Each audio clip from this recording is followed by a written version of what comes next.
चंडीगढ़ के सेक्टरों की एक व्यस्त सड़क पर चक्रधर किराना एंड जनरल स्टोर नाम की एक छोटी सी दुकान थी।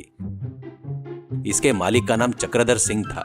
उनके चेहरे पर हमेशा थकावट रहती है, लेकिन आंखों में अपने बेटे को लेकर ढेर सारी उम्मीदें चमकती थी। उनके बेटे का नाम वंशी सिंह था। हाथ में महंगा फोन, कानों में वायरलेस हेयरफोन लगाए हमेशा अमेरिका के टाइम जोन और वहां के मौसम को गूगल पर चेक करते रहता है। पिताजी, मैं फिर से कह रहा हूँ, क्या ये मेरी जिंदगी इन दाल और नमक के पैकेटों में तोलने में और हिसाब रखने में बीत जाएगी?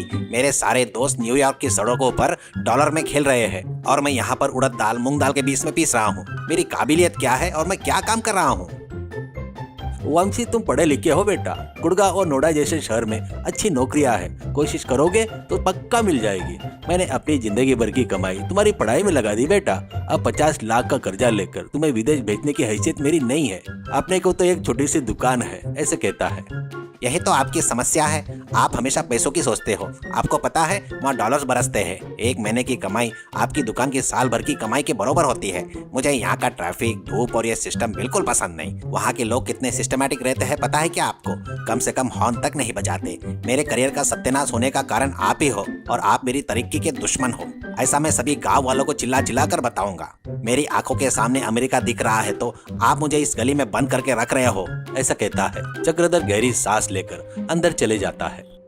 तभी उसी समय उस दुकान के सामने एक रंग बिरंगी वैन आकर रुकती है, जिस पर चमकते हुए अक्षरों में लिखा था, अमेरिका सरदार जी का फूड ट्रक। उसमें एक हट्टे कट्टे सरदार जी उतरते हैं। सिर पर केसरिया पगड़ी और चेहरे पर बड़ी मुस्कान। उनका नाम गुरनाम सिंह था।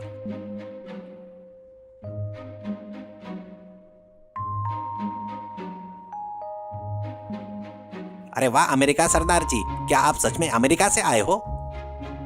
ओए बल्ले बल्ले, हाँ भाई, लॉस एंजलिस में 10 साल रहने के बाद अब चंडीगढ़ की गलियों में कबाब पराठा बेच रहा हूँ। बोलो, गर्मा गर्म पराठा खाओगे या ठंडी बातें ही करोगे? वहाँ रहकर यहाँ पराठा बेचना ये तो पागलपन है। मैं वहाँ जाने के लिए मर रहा हूँ और अब वहाँ की हवा छोड़कर यहाँ पर धुआं खा रहे हो।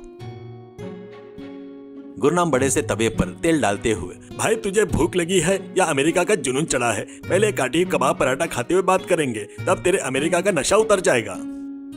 तभी वहां पर चप्पल जितू नाम का एक आदमी आया, जो पूरे गांव में आवारों के जैसे घूमते हुए उधारी और गप्पे मारने के लिए मशहूर था। वो काम के अलावा सब कुछ करता था। उसके गंदे कपड़े, मुंह में पान पराग दिख रहा था। ओए सरदार जी, अमेरिका कह रहे हो? मेरे पास पैसे तो नहीं है, पर एक प्लेट फ्री में खिला दो तो पूरे शहर में तुम्हारी वैन का डंका बजा दूंगा। मेरा प्रचार मामूली नहीं रहता, पता है क्या तुमको? गुरनाम चिढ़ते हुए, ओए चित्तू, मुझे तेरा डंका नहीं चाहिए। पहले मुंह का कचरा पान मसाला थूक करा। काम दाम नहीं करने वालों की वजह से देश का नाम खराब होता है। अमेरिका में अगर ऐसे रोड पर खड़ा होकर फ्री में मांगेगा तो तुझे सीधा सर्विस सेंटर में भेज दें, पता है क्या? जा पहले कोई काम वाम कर ले, तब आकर खा, ऐसा कहता है। चप्पल चित्तू मुंह लटकाकर, अमेरिका से आया है तो इतना घमंड है क्या? ठीक है, ले, एक न एक दिन मैं तेरे इस ट्रक को खरीद लूंगा, ऐसा बोलते हुए बड़ाई मारते हुए चला गया।